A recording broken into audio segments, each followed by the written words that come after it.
This is my first full video discussing the updates that we've gotten done so far in my new game, Pawn City. If you have anything you want to say, leave a comment, check it out. We first added a money system, a cash register, and shelves that you can buy and place around your shop. We also added a simple rotate feature to the shelf that allows you to move around better in the space.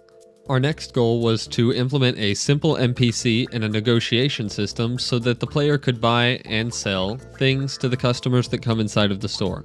Here's an example of the system working. As you can see, the player can choose how low or high they want to offer on the book. It tells the player how much the book normally sells for, and if the customer isn't happy, he leaves and no sale is done. Next, of course, we needed to implement a feature so that you can sell items back to the customer so you can get money yourself. So we added that, and now you can place any items you purchase onto any shelf in the store. We also added a feature to where if you charge more than an item is generally worth, you have a lower chance of selling said item to a customer. We added a feature to open up the store, we added a rent system, and a passage of time to the game.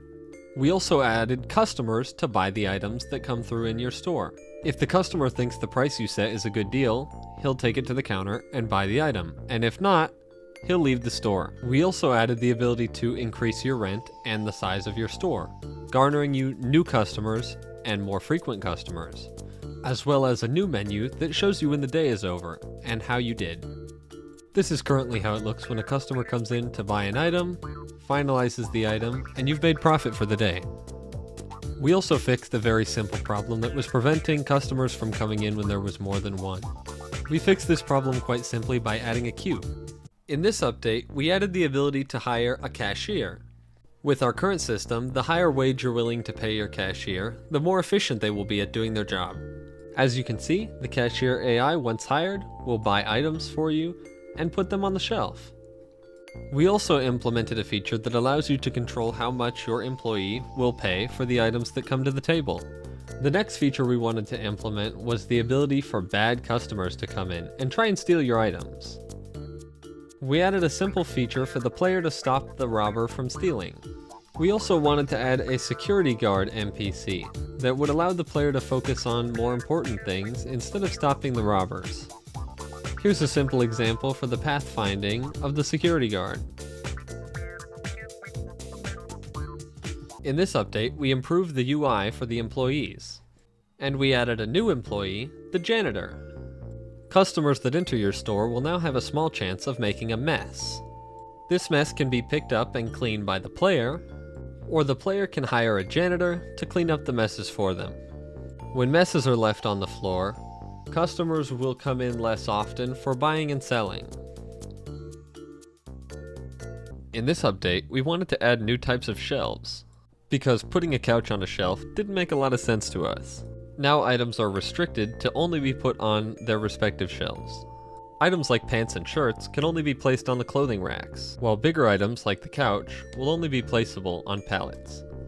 This will give the player more to do to customize their shop and make it their own. We also added this simple system for random NPCs with random clothing to walk around the city. This is our first of many steps we decided to take to make our game look less like cylinders walking around.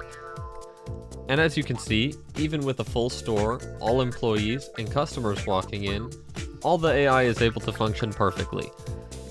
This gives us a perfect shell to start working on visual improvements next. In this update, we created a dummy model, and we designed an outfit.